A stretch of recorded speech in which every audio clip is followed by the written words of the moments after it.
Welcome to the Expat Women's Make Bold Moves Abroad coffee chat with our members. Now, if you've lived abroad or you've moved abroad recently or you've repatriated, you know that finding friends is one of the hardest things. And today, both in person and virtual, everything has changed. So today, I'm very excited to bring these amazing, talented women on the live stage with me to talk about how we can make friends, how we can build relationships in our lives abroad. We're going to talk about both in person and virtually. And I'm going to have each of these women introduce themselves because they have such fascinating and impressive backgrounds. So I'd rather they tell you a little bit about themselves, which country they're based in, and if you have an expat journey, share that. Where have you lived and where are you currently based and what you do, and then I'll come back to me. And if you're joining us live, do introduce yourself in the comments, in the chat. Tell us where you're calling in from. All right, so I'm going to have each of you one, maybe whoever wants to go first, and then call out the next person. So you don't have to keep hearing my voice. You can say, and I'll have so and so introduce themselves. All right, go ahead, ladies. Okay, happy to go first. Hi, everyone. Pleasure to be here. I'm Taqwa. Been an expat my entire life, so this group is very relatable to me. Based in the heart of Dubai, United Arab Emirates. Originally from Khartoum, Sudan. My entire life since birth been in Saudi, Riyadh, for over 21 years. In Dubai since 2009 for a life that started by career and continued into business, exploring other sides of being abroad, being an expat for such a long while. So it's everything: culture, language, community. And that's why I truly find it as a wonderful opportunity to be here, because this is the right place for this conversation to happen. And who do you choose to speak next, Sakwa? We'll go with Julie. Please, up next. Sure. Max. I am the founder of China Expat Spouse, which is a company that does exactly what the name implies, supporting expat spouses in China. And I am also currently very, very active in bringing together people from different parts of global mobility together with another company called Expat Valley. And my passport is German, but I grew up German and French speaking. My mother's French, my father's German. And I have lived in Germany and France, in the US, and in China. And the most recent expat experience was about 10 years, a little over 10 years, in the northeast of China. And we repatriated in 2024. And I am anxiously awaiting my next expat adventure because being back home is hard. And next, can we hear from Sam? Hi everyone, it's great to be here. So I'm calling in from Italy, Modena. I'm actually living in my current, in my 15th country that I've lived in my life. So I'm like you guys. I've been an expat. Well, I call myself a global nomad or third culture kid.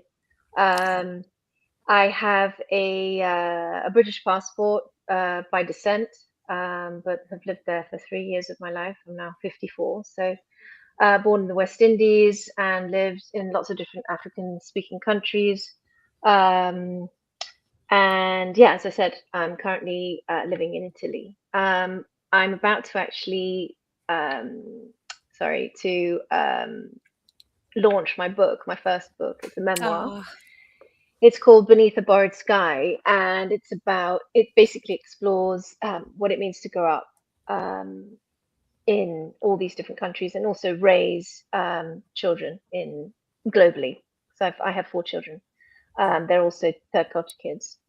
And incidentally, my father was a third culture kid. So we're actually fourth generation third yeah. culture kids.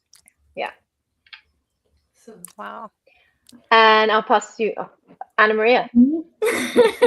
Yeah. Yeah. So originally I was from the UK and now I'm living permanently in Barcelona, Spain. And now I've got a partner here, so I don't see that I'll ever be leaving, which is awesome. It's very weird because it's the first place in years that I really felt at home again. So I started out in the UK, I was a corporate tax advisor and then became a portfolio FD and CEO. And then the last few years of that, because it was portfolio and they were online startups, I became a digital nomad, changed flats every month for about 4 years through Italy, Spain, UK, and then retrained as an English teacher. Life happened, things went wrong. I retrained as an English teacher, moved permanently to Spain.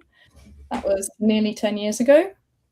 And last year, I stopped working in academies and decided to combine everything I'd done so far.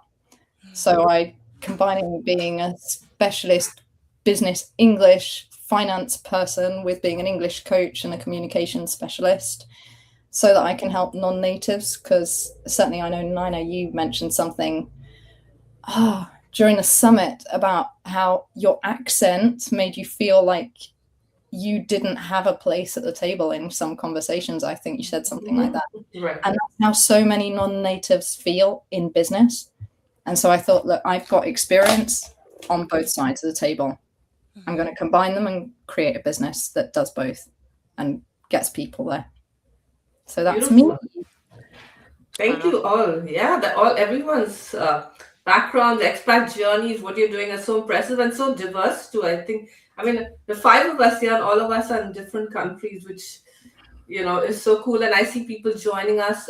We have Angelique from the Netherlands. She just introduced herself. So if you're just joining us, introduce yourself in the comments or chat. We'd love, since we can't bring you on stage, it's helpful to know where people are calling in from. And I'm originally from India. My expat journey has been very straightforward. I came to New York to study film because I hated what I was doing.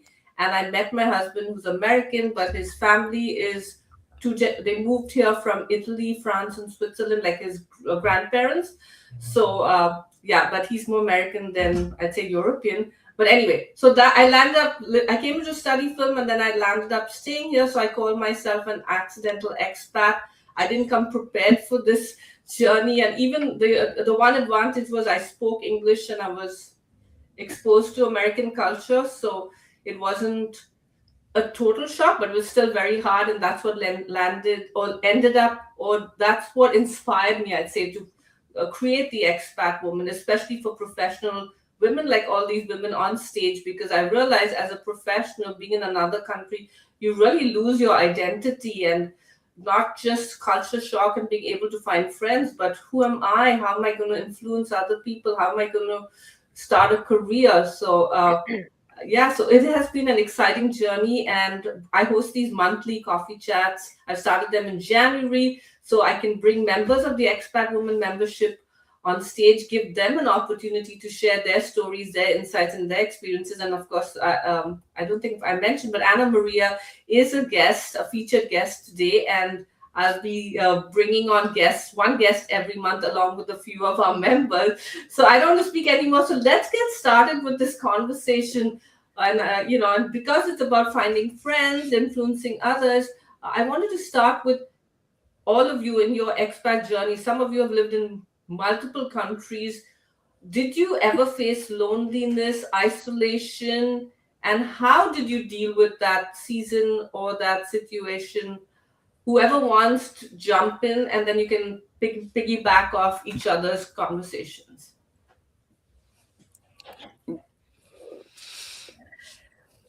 So my digital nomad years were the worst, partly created by myself because I was moving every month. And some months we'd move to a different flat in the same town, but a lot of the time especially in Italy, we moved to completely different towns, villages every time. And I'll be completely honest, my partner at the time, who I was traveling with, our relationship was a little bit rocky in that phase of life, which was probably the worst thing to be doing in that situation with our relationship, was to be being digital nomads and moving every month and being holed up in flats where we were the only people we knew. So I developed a habit of as soon as we arrived in a new flat, I'd go to a bar in the village or the town, and I'd go to the same bar at the same time every day. And after about a week, the locals who were also there at that particular time would start talking to me. Yeah. Because they're like, has she moved here permanently? Mm. And it wasn't a way of building community or making friends, but it made me feel a bit more like I had some kind of social thing. So that was definitely, loneliness was probably a big part of why I feel so at home now that I've moved here. So that's me. Sam, you were nodding quite a lot as well. Oh, yeah. So, as I mentioned before, I've moved around quite a lot. In my adult years, I've moved to 8 different countries for lots of different reasons, for my own career, and then following on with my husband and following his career, and then having children as well along the way. As I mentioned before, I have 4 of them. So every move has proved quite challenging in different ways and for different reasons. Maybe it's because the previous place that we lived in, I had also found myself a job, be it temporary or whatever. But I found myself a purpose rather than just raising children. And then all of a sudden being told, because it was my husband's job that was sort of driving us to move around all over the place, to be told, okay, in 3 months' time we're moving. So then I find myself in a new country, and again, without a job, and finding myself having to reinvent myself again. Those moments were very difficult. The reinvention, the understanding. Also, sometimes, a lot of the time, well, actually, let me say this. I pride myself in preparing myself quite well for the next move. But the one time I didn't do that, that was when we were living in Japan, 4 wonderful years in Japan, in Tokyo, and we were sent to the US. I didn't do my homework. I didn't prepare. I didn't read up on the culture, because I thought, you know what, I know the language. I think I know the culture. I don't really want to go, but I think I'm going to be fine. Well, it was the hardest place that I've ever had to try and settle into. And what did I do? I kind of buried my head in the sand for a little while, but then I picked myself up, and yeah, just got on with it. So come on, you got this. And yeah, I actually got a little bit depressed in that particular move. But I was very, very blessed with meeting some really good people that had also moved from Asia to the US, and who understood what I was feeling, and who just sort of picked me up and helped me along the way. And I said yes, please. I needed help, and I said yes. That's the most important thing, is recognizing that you need help. And yeah, Absolutely. Julie.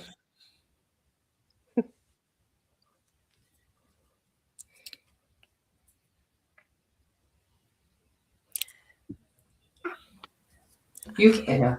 Now I'm unmuted. I said, are we calling on each other again? I wasn't prepared. Oh, sorry. Yeah, I was. All good, all good.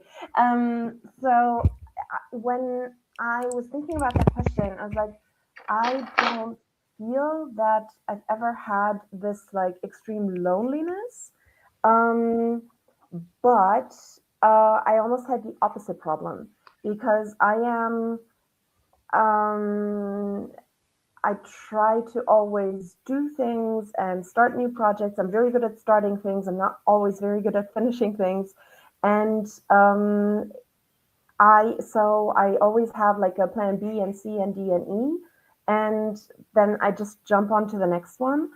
And so the problem, or the moment when I felt the most lonely, was when I worked myself into a burnout, and into quite the deep depression when I was in China. And I kept wanting to do more. I kept wanting to, because that was my it felt like it was my reason for being. And I felt if I just start another project, if I shift gears and I don't do this work again, but then I want to pick myself up and start again.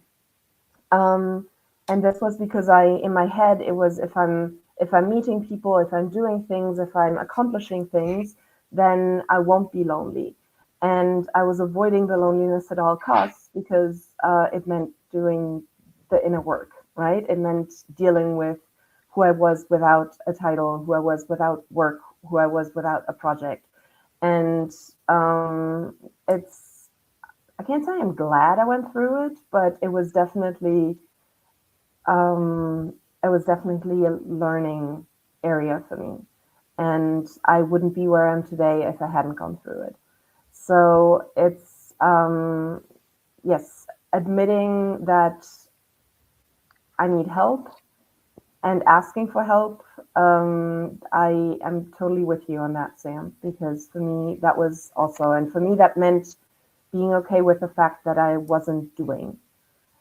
I needed to turn back into a human being instead of a human doing because I wanted to always more, more, more, more, more. So I don't know if that's helpful, but Yeah, I think it's really interesting how, especially those of us who've moved around so much, you kind of get into the same rhythm, and you kind of just get the ball rolling. Oh, okay, it's another move. This is what I have to do. This is like this checklist. Check, check, check, check, check. And it's helpful having those checklists, but you very often forget to check in with yourself. Um, I think I was able to cope with all of the change for a very long time. I would say probably for 12 of the moves that I've done in my life. But the 13th move was the hardest because I was tired. I realized, did I really want to reinvent myself? Maybe it was an age thing. Maybe it was because my four children were already becoming a bit more independent. They didn't need me so much. I mean, they were still well, they were all in their teenage years at this point. Um, but yeah, there comes a time where maybe it was a similar, it wasn't, I didn't have a burnout, but it was just, oh my God, I'm doing this again. yeah. So And I I think guess it's also it feels like I felt like I was on a merry-go-round because mm, the international circles are always so transient, right? So it was and it wasn't at the beginning of our time in China, but I think it was because I was comfortable and I'd been there for a while, and so I did my thing, and then I started a project here, I started a project there, and I saw people come and go, and it's this, yeah, I can meet new people, but uh, it's they're just gonna leave again, and which I think any TCK can relate to, but also any serial expat can relate to. Whether you start with those moves when you're young or whether you start when you're an adult, if you have a certain number of moves under your belt, I think you get into the routine, but then also this fatigue of same thing all over again. That's so interesting. Taka, do you want to add to that? The depression, I the loneliness, isolation. um, my story has so much resemblance to every story shared here in this room, but on the other half of the sphere. So, mm, being natively Arab inside out, living my life in the only sitting that I knew at the time back in Saudi, English was a very side thing. And I liked it because for me it was a window to the outer world. Reading books, listening to music, watching movies. But the shift to Dubai was the true test for all of this. I could what Sam said. I thought I know the language, then I know the culture, that is going to be easy. Well, absolutely not.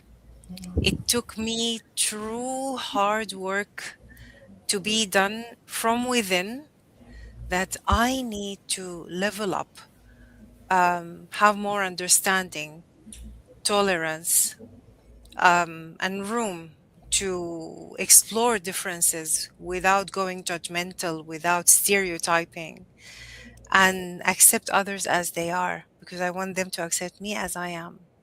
That took a good while of time for me to get to that stage. And as years went by with career life, everything I do now relates to the original story. Whoever wants to come to this very global city of the world, you feel the entire world lives here. But there are those foundations and basics that do not change. The the culture of the local people, the home, is is a challenger for an outsider to understand. And I know it might not be the easiest. A lot of factors with so much sensitivity that needs to be decoded somehow. There are people who made investments to be here, whether moving or working digitally, digital nomads, or expanding, relocating. I took it as a mission. I don't want anyone to hit that wall because they cannot get to really understand how this really works, and have their business affected because of that. So yes, there were times of not understanding where do I stand, not knowing how to deliver myself, how to set my boundaries while still being lenient and flexible. A lot of things, but um, it's the experience, it's the patience, it's the long-term vision that help you to evolve from one stage to the another. Still, every day is a school day. We keep learning. Yeah. Beautiful. Thank you so much, Takwa, for sharing that. Anna, did you want to add something? I saw you unmuted yourself. Yeah, I was just going to say that it's such a really important part. I completely agree. That ability to divest, to be prepared to let go of Yeah. things, whether that's a bit of your culture that just doesn't fit with where you are, and it's something that once you can learn it and embrace it, suddenly the whole journey gets easier, or certainly that's been my experience. So true, and I just wanted to add to what each of you said. Starting with, I think, and I love what you did, Anna Maria, going to the bar every day at the same time. I think for anyone listening, that's a really, may not be a bar, it could be like a coffee shop or something. But I think, where people start noticing you, and again, it depends, I guess, on the city or country that you live in. But I think that was such a cool strategy. Julie, I thought it was really interesting that you spoke about like following different, the next shiny object. It's like almost like a band-aid. Like I'll do this, and then I won't feel the pain of loneliness and isolation, and it's like a hamster wheel, I guess, and that led to your exhaustion. But it's still cool that you realized that that was what was happening. And Sam, I wanted to touch upon the US, because that I've only been an expat in one country. I've traveled to other countries, but that's very different. But I thought maybe because of my Indian culture, and maybe Takua, you'll also, because I know that in some ways our cultures are similar, the Middle Eastern and the Indian culture, where there's a lot of hospitality. And when I came to the US, one of the first, I in India we what's called potluck in India is where when someone comes over, you just share whatever leftovers you have with them, and they come unannounced. And the first time I was invited to a party in the US, they said potluck, and they said bring something, and I was like, what? They're inviting me to a party, and they're also asking me to bring food. I mean, now I host potlucks and I ask people to do the same. But my husband's Italian American, so he always has a ton of food because they love to eat. But that, and that's what struck me, like when you come from a different culture, and I think Takua was talking about it, and all of you have kind of touched on it, where you really need to understand the culture of the country you're moving to. And it's not that Americans, and again, I don't want to generalize, because I've met many amazing people who have been born and brought up in this country, But when in India, like people will bend over backwards if you're a foreigner. They'll take you sightseeing. They will invite you over for a meal. They won't make you pay for anything. And over here, I just felt like I was in New York studying film, and one of my best friends came to meet me, and she said we're going to meet some other friends at a bar, and but we will pay because we invited them. And I was like, they're Americans. I'm a student at New York Film Academy. Why do I have to pay for their drinks and food? It was just, she said, no, because we invited them. So that was, and that I felt kept me away from, really mixing with people because I didn't understand the American culture. And I just was curious, Sam, was that what made it so hard for you to adjust, or was it just you felt people were not as friendly initially? I think it was because, as I said, I didn't really do my homework. I didn't really, because what I normally do, I mean, when we moved to Japan, for example, I really did my homework. I, read up about the Japanese culture, the do's and don'ts, what you should and shouldn't be doing. I learned 10 different 10 sentences so that I can actually do taxi language. Um, you know, you, I really prepared. Whilst when we moved to the US, I didn't prepare at all. I just expected to just fall into life in the US and thought it was going to be easy. Well, it wasn't. It wasn't easy at all. I think it was also because I went from an expat life, even though it was in Japan, it was an expat life, to a local American life. My kids went into local American school, and suddenly I was surrounded by people who thought that I was the anomaly. I was strange. My 4 children were strange, and they didn't understand our way of life at all. And yeah, that I understand that. That's fair enough. But it was just it was a surprise to me, and it was also I had to kind of step back and, like you said, Takwa, level up. I had to just, okay, just appreciate where I was, understand that the majority of the people around me had never lived in a different place before, and didn't understand how difficult it was going from one place to another because they'd never done it. Right. And the initial reaction is to judge, and I confess I did judge, because that was my whole life, and all of a sudden I arrived and it was like, well, hang on a minute, how come you don't know that? Or but then it's inner growth. I grew up a lot. Yeah. Really, Yeah. and it was hard. It was traumatic, but I got there, and I ended up absolutely loving living there, and ended up making a lot of nice lovely American friends. But yeah, it was a massive learning curve for me. So I never make that mistake ever again, to not do my homework, and super important to do that. Yes. Yeah, that thanks for sharing that, because and that will lead me to my next question.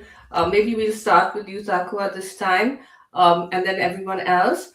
So, what helped you start building these genuine friendships after moving abroad, right? And where did you meet people? Because I think that's something people struggle with. I mean, Anna gave us one example, but maybe that may not have been where you made your friends eventually. And I think that's what all of us struggle with. That's what led me to create the expat woman, because I struggled with finding friends when I moved to San Francisco. And so I launched the expat woman in San Francisco so I could meet other international women. So I think maybe in your case, Sakwa, you became an Arabic cultural intelligence advisor because it came from a pain that you experienced.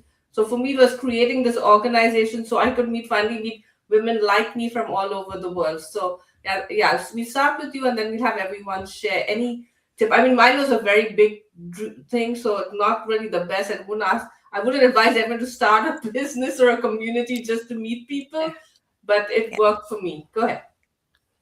Thank you. So, where it started for me, there are two pillars to this on how this whole journey began. Number one is the work to be done within, as we said. That's something I'm very delighted that I endured the journey because it wasn't easy. Um, Going to events, opening up to conversations with people who you meet for the first time, men and women, with a personality that you work hard to appear as if you are. You're leveling up while you're still practicing how you should be presenting yourself and talk about your business. But the true shift happened when you start filtering out the right circles to join by time, whether in person or digitally online. The the difference starts happens when people remember you as a person. Your story sticks. You start getting recognizable, and you build your value by the value you share. So it wasn't a certain place that I would go to per se, but whenever I go to to networking events and I start talking about my business, because um, I got to learn quite early that I am what I'm presenting. I am my business. I need to go out and talk to people. Cannot be staying in my shell for too long. That you show up consistently.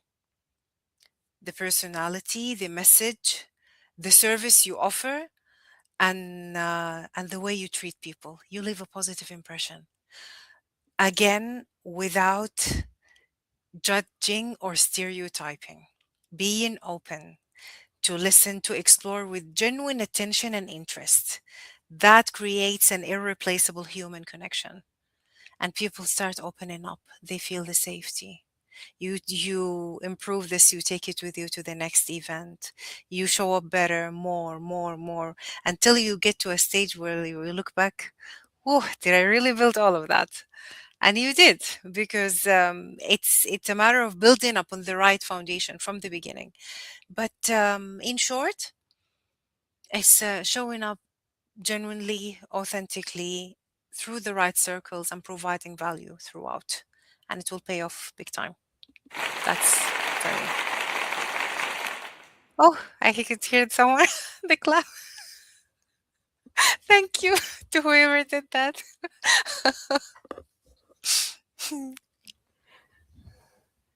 That was the that was a StreamYard, but I instead of me clapping, I did that was very powerful, and I think Yes, yes. it really.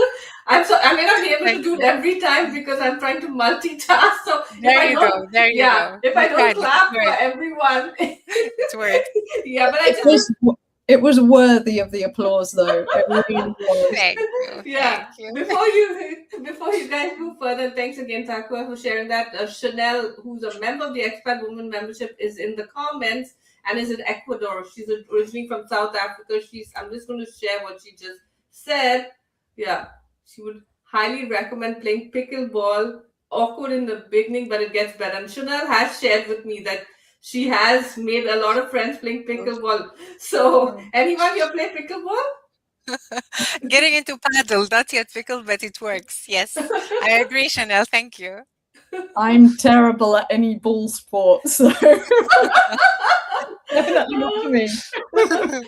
Yeah, and Mary Wangu is joining us as well. Mary, let us know where you're calling from, but go ahead. Let's continue this discussion.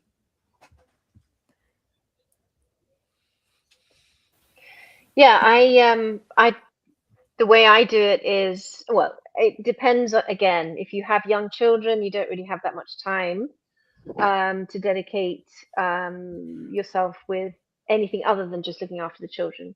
So up to a certain age, it was just about kids, play groups, and my circle of friends were basically other mothers, other parents. But then as the children got older and they were off, to school and everything, what I always did was I started my own book club. Because I love reading, and the book club community is such a fantastic book club community. Or get into sports, some sort of sports. Going back to the pickleball thing, I play paddle, I play tennis, I swim, I hike. So just in the last place that we lived in was in Madrid, so in Spain. My son, by the way, lives in Barcelona, Ana Maria. It's a beautiful city. Touch. Yeah. And my husband and I joined a hiking group, and we met such wonderful people, such like-minded people. And yeah, so yeah, join a group or create one. Create one. Yeah.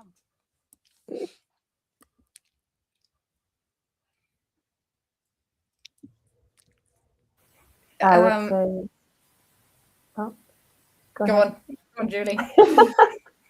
I would say yes to all of the above, and also for everyone to remember that you are whoever you want to be.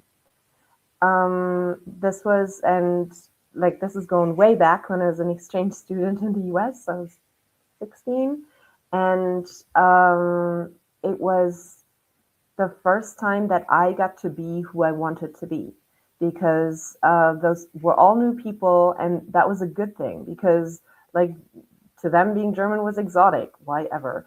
And it was, but I get to decide, okay, I want to hang out with these people, or I want to hang out with those people. And I tried all sorts of things. So I was on the tennis team. I'm one of the worst tennis players in the world, but the team was so bad that they let me play. I even got to like stand on the court, watching the balls go left and right for an actual game. That's how generous they were. But yeah, so I did that, and I did swimming, and I tried all different things. I joined the choir, and just because it didn't matter. No one knew that. Well, everyone found out pretty quickly that I was a really bad tennis player, but they had me anyway. So that was nice. And for the rest, it was just, okay, let's try something new. And no one knows that I'm not the type of person who can do this. So to just remember that you are whoever you want to be. And that's a lot harder if you are where everyone has known you since you were wearing diapers. It's a lot easier if you're in a new place. I completely agree with that, because it's something I did during the digital nomad years, because I could. Every time I moved, new town, new city, new bar. And yes, Nyna, bars in Spain and Italy, they're kind of coffee shop come bar come, they're all day, everything. I'm not an alcoholic. But it was a case of, I've got a clean slate. Whatever went wrong in the last town, nobody knows me here. I can start again. And when I moved here permanently, that was a particularly interesting experience, because that's when my relationship of 15 years kind of, we had a year when we were nominally still together, but I was here in Spain, he was still in the UK, but we could both see the end in sight. And it gave me a completely clean slate of, actually, I don't even have that influence in my life. Who am I? And I'd changed a lot in 15 years. Yeah. But I think the thing that I have learnt along the way is that, for me, if you're in a country where it's not your first language, language can make a huge difference. And knowing the language, because yes, those people in that very first bar when I first tried that technique, I thought they were my friends. I felt I made a friendship with them, and it was. I traveled back to visit them a few times.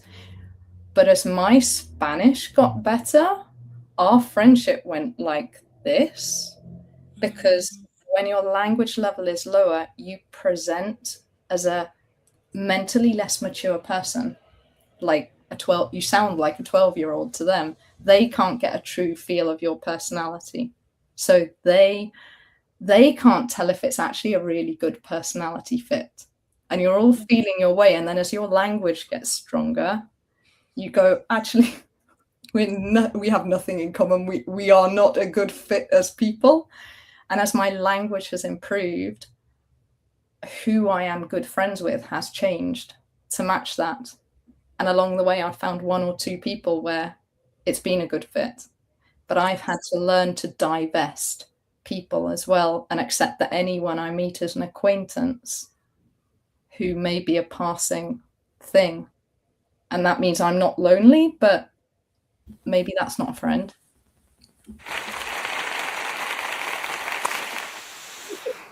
Oh, Anna, that's deep. Love it. Very well said. I relate. Thank you. Yeah. That was very powerful, and I love what you said about the language, because I think maybe for many expats who are in a new country and not speaking basic level, that might be why they're attracting the wrong people. And that's why I think also finding that expat community is so important. Like when I used to host events in San Francisco, and they were often in corporations, so I'd be taking the elevator up. I knew who were expat women in that elevator because they were the ones who'd smile at me and want to and be curious. I think what I've noticed with expats is because we move from another country, it kind of enhances our levels of curiosity. We want to know about other people. We want to learn. And again, I don't want to sound like I'm complaining about Americans, and because I love living here, and I wouldn't be the person I am today if I hadn't moved to the US. It has given me so many opportunities. And I've only lived in the US and India, so I don't have any other context, but I find that if I meet with people in the US who have never lived or traveled abroad, it's a lot. Very often, I don't have that connection, because if your whole life is based in one country, now I'm not saying everyone who has never lived abroad is boring, but or not curious. There are some people who have never traveled abroad, but they're really interested in international cultures. They watch foreign films, they read foreign books. Like we have a lot of foreign film festivals here in the US, and there's some people who come to all those festivals because they want to learn about those countries and those cultures. But I just find that for me, I always gravitate towards expats. I just because I want to know their stories. I'm not because I run the expat movement. I'm just genuinely fascinated. And as someone, as someone said about language creating that window into a world, I think meeting other expats also creates that window into a world.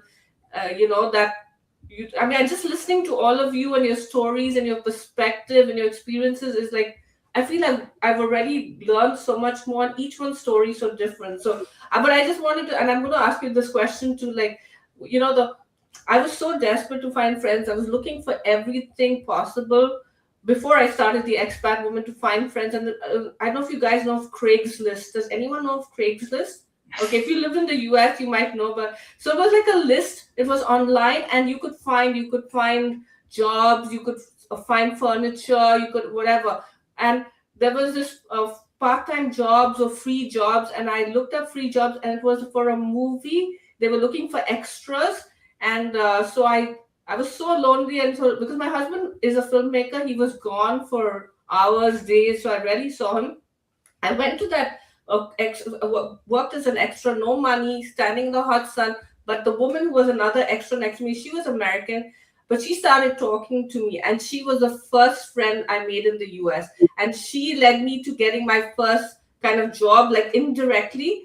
But it was like I was an extra in a film, and I don't even remember the film. I don't even know if it was even completed, but I met this friend. So I think, so as all of you said, showing up as your authentic self, just with no expectations, but just stepping out of your comfort zone can lead to relationships and friendships and so much more. So I shared the most unexpected place I made a friend. So I was curious, have you been in some unexpected place in person or virtually that has led to a friendship, like the craziest or silliest or least expected? Uh, I want to begin with a story that happened to me about a year and a half ago.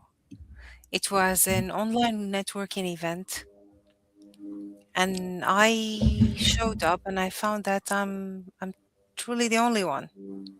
No one is there. It was just me. I think I got the timing wrong. Okay. Minutes later, a lady shows up and we say hello, hi. Started exchanging a bit of information about us, what we do, and in 15 minutes, I got myself introduced to a person who runs one of the largest communities in South Asia. Huge. And I just realized, like, wow, I opened up a whole new world for me. I never thought that I would even be part of such a thing. It didn't even strike me in my wildest dreams. But that conversation, because I showed up and she showed up, and genuine curiosity and interest. What is it that you do? Where are you from? How can I help you? And now, fast forward the years, very great friendship that opened up great opportunities in a part of the world that I didn't even get to see in person. So, as you said, Nina, thank you. Those least expected encounters could lead to the greatest opportunities you may come across.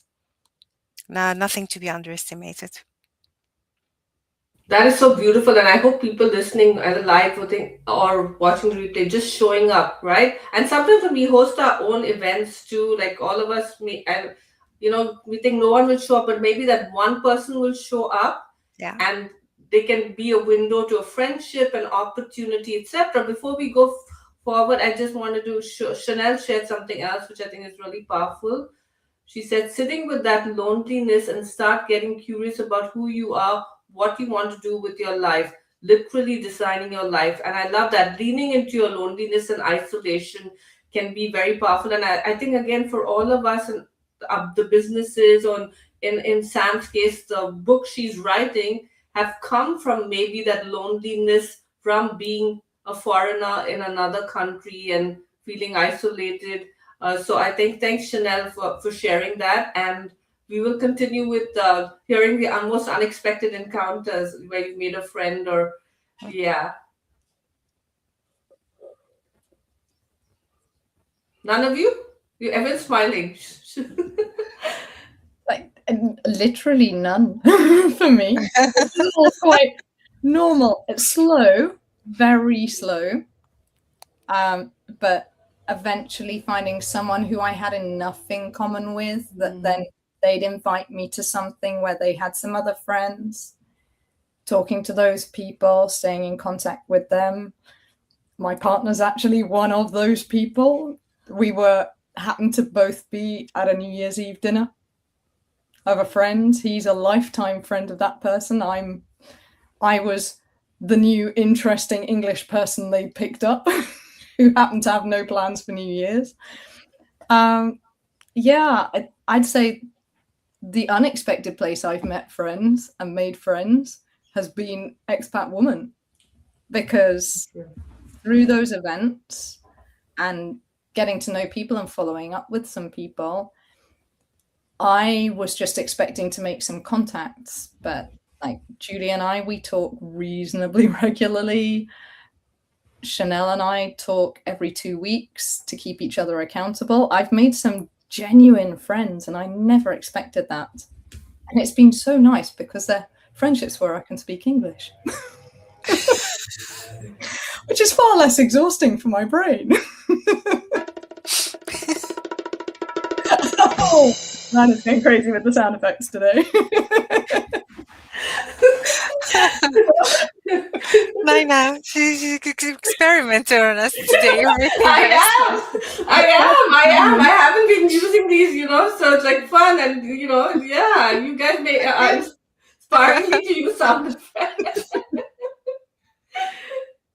That's awesome. Thanks, Anna Maria, and thanks for being part of this our events and our community, in which I think somebody just actually talking about events. Mangaleshwari said, "Is there any in-person meetup or networking event for expat women?" We do host regular virtual networking events, and even though you're not on stage, Mangaleshwari, you can still connect with all these ladies. Look, Anna and Julie, Anna and Chanel, they live in different countries. They met through expat women events and they are speaking to each other. So just start by you can, if you connect everyone's LinkedIn profiles, and I'm sure these ladies will be happy to, but just follow the expat woman, and we do host Zoom rooms, breakout rooms where you can also get to connect with each other. All right. So Julie and Sam, did you have an unexpected encounter? Do you want to have anything to add? Sam, you do? Okay. I just wanted to say that not really unexpected, but in a lot of the different places that I've lived in, it's been,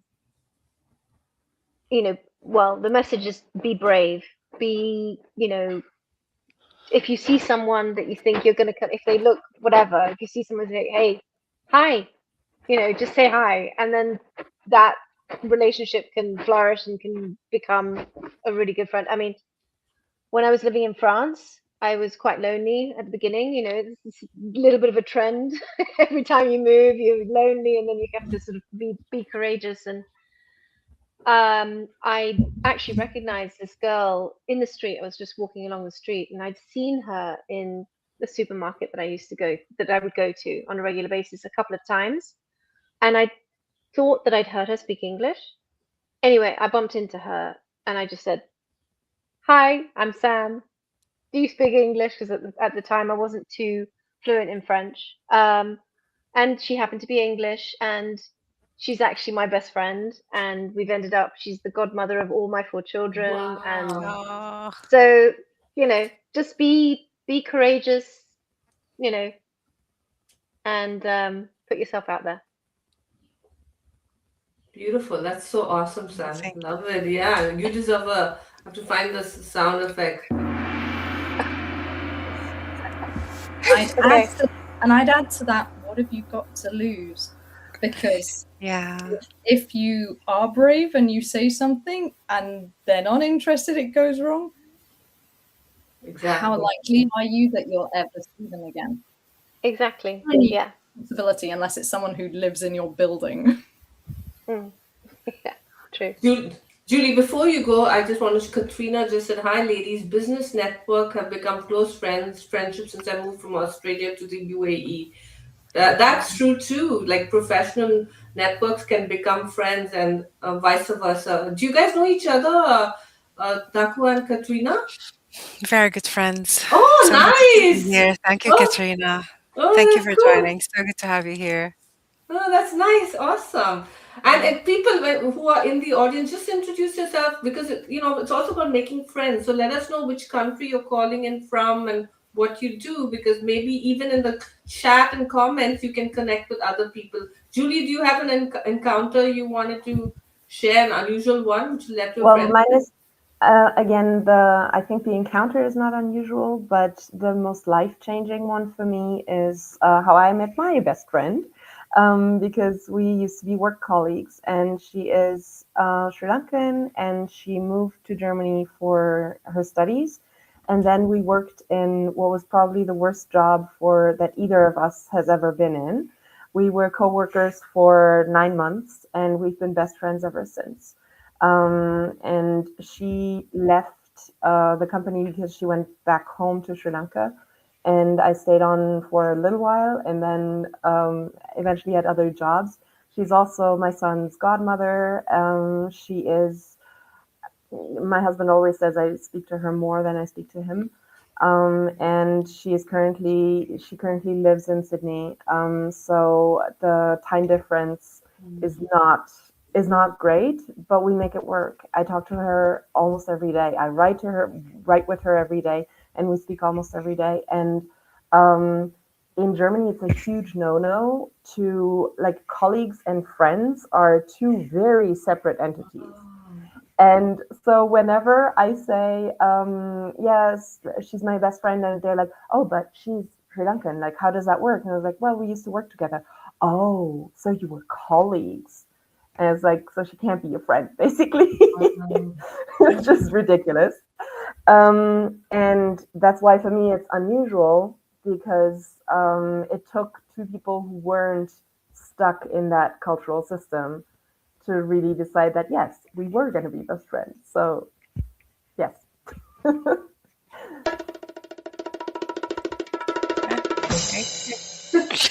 That's that's awesome, Julie. That's really, yeah, like across cultures. I love it, and interesting again to learn about how things work differently in different countries. That you can't be friends with a colleague. So I just have a quick question. We are almost out of time, but I just because this is an Expat Women membership live chat, and we of course welcome Anna Maria as our guest.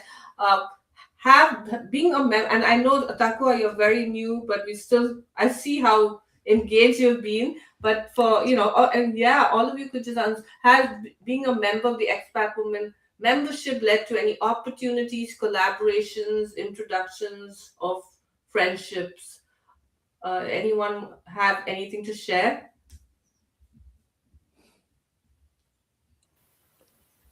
What's the Go ahead, option for all Julie. of the above? All of the above. Yeah. Awesome.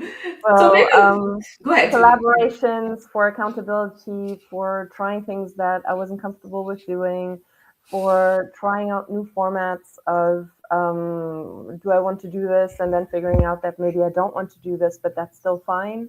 To starting, yeah, all sorts. And it's one, like, not only does it feel like a safe haven for us weirdos, right? For us weirdos who live abroad and who have this international lifestyle, but it's also, I don't have to explain anything. I don't have to, no one finds it weird that I enjoy international life, that I enjoy moving to, I mean, we're we're complaining and moaning about, oh, it's lonely when you come to a new place, but we do it willingly over and over again, right? Because there's so much magic in it, and there's so much excitement in it, and there are so many benefits. And within the Expert Woman, I don't have to explain. Everyone else understands.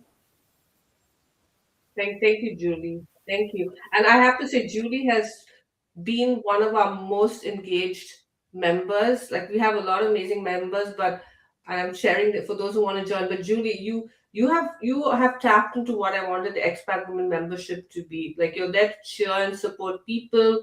You have collaborated. I know with so many different women. You've lifted yourself up and others up. And you always say yes. And Julie has attended some of our virtual meetups with her baby on her lap, and chopping vegetables, driving to work. Like she shows up, and I just hope all this will. I know it's opened you up to some opportunity, and I hope it leads to much more. But more than that, I know you've been a friend to so many women within the expat women membership and also the community. So thank you so much for that. And I hope you continue to stay with us because we enjoy having you. It's such a pleasure. And yeah, I think it's been maybe a year since you joined, maybe or more than that, but I feel like you've been here forever. So thank you. Yeah, thank you so much, Julie. Yeah, Sam, I know you've been really busy with your book. So I know you spoke at the summit last year, but I don't know if you've had enough time to tap into it and still talk about. But if there's anything you want to add, I do want to encourage women to join the membership. I know it's a paid membership, but I just want to say the investment, especially if you're looking for community, opportunity, visibility. And as Julie said, you don't have to explain yourself. I host these virtual meetup every month, and I feel lazy to even host it. Like I don't feel like doing it. Like I'd rather go for a walk, and then I show up, and then I feel like so nurtured, and my I just feel like so. It's just because people get me, and even though it's virtual, it gives me pleasure running my own events. It's fulfilled. Yes. Yeah, yeah. If there is anything that I may add to this, and I joined quite fresh, but it's actually given me that inspiration and courage just to go to places where I've never been to, but I would love for sure to learn more about and get to know people from there. Yes, the distance, the time difference, and everything, but it's digital, so why not? I'm really finding it so much fun. And that's the reason why I think it's a great investment. I'm very happy to be here. And Nina, you're stuck with me. I'm not leaving anytime Oh, soon. I'm so happy, Takua. And It's a beautiful community. Thank you so thank much. you. Glad And that I found you guys. thank you. Thanks for staying up. It's like 8 p.m. or 9 p.m. right now. But yeah, thank you. And I've been to Dubai a couple of times. So some other time we chat about Dubai. My brother used to live and work in Dubai. So, and I wanted to work there at some point, but I didn't. But it's cool to have someone from Dubai join us. Thank you. Of Yeah. course. All right. Sam, did you want to add something again? No pressure.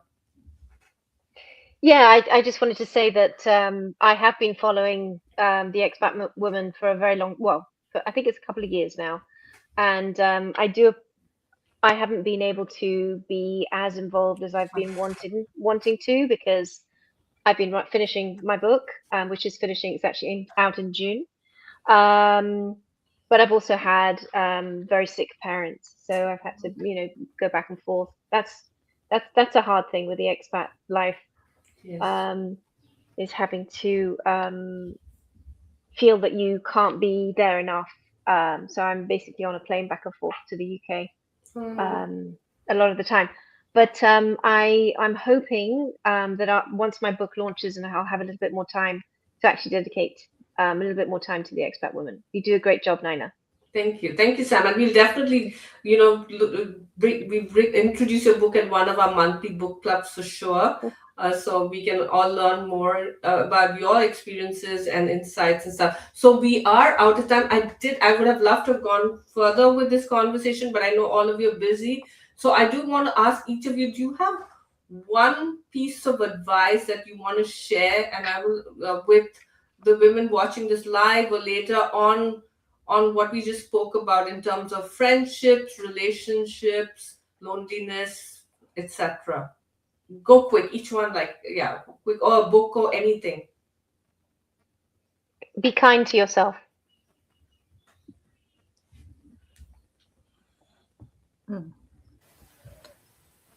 And be prepared to let go of people as well if they're not a good fit. Be courageous enough to ask for help. Have the courage to explore. Awesome, beautiful. And I've been reading this book by it's called How to Make Friends and Influence People in the Digital Age. I'm finding it so helpful, and there's so many wonderful pieces in that. But it said you can, and this is what I found, like the people you really end up making friends with abroad are the ones who you show interest in and who also are interested in you, because I think that's the start of the, especially in today's world of influencers and everyone on LinkedIn or other social media just posting, sharing stuff. I think listening to other people and really how can I solve a problem for them, how can I help them, instead of just talking about yourself and what you want to do. I think is so important, with making the right friendship. So I just wanted to share that with you. And I just let me remove these. Did someone have something? Oh, Celia just joined us from Italy. We can continue the conversations in the chat and comments on LinkedIn and YouTube.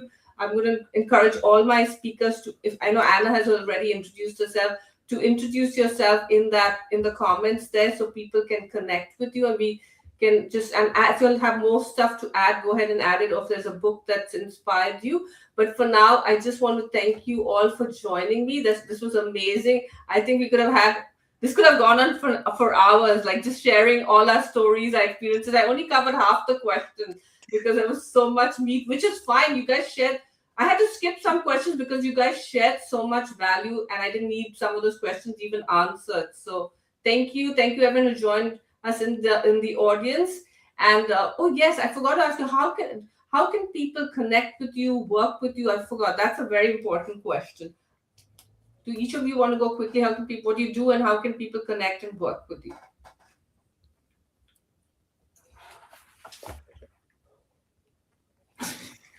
Everyone's waiting. Okay, go Yeah, ahead. the main the main place I hang out online is definitely LinkedIn. So find me there and either look for China Expat Spouse or look for Julie M. Marks, and I believe I'm the only one there, so you can find me there.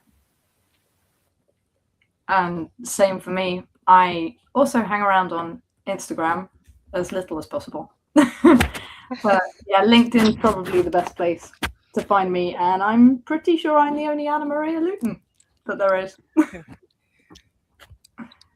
The same applies here on LinkedIn. Taqwa Malik as the same name, and looking forward for those conversations to continue. Yeah, and for me, LinkedIn, Instagram, and I have my own website, wanderingidentity.com. And yeah, look out for my book, Beneath a Borrowed Sky. Beautiful. I like that. And yeah, I'll have you all share your, if you have, like Sam, you have an Instagram, share that link in the comments of the LinkedIn. And Jackie just joined us from Atlanta, Georgia. Hi, Jackie. As I said, we'll continue the conversation in the comments, but thank you all. Have a wonderful rest of the day and go out there and make amazing, genuine friends. Bye. Thank you.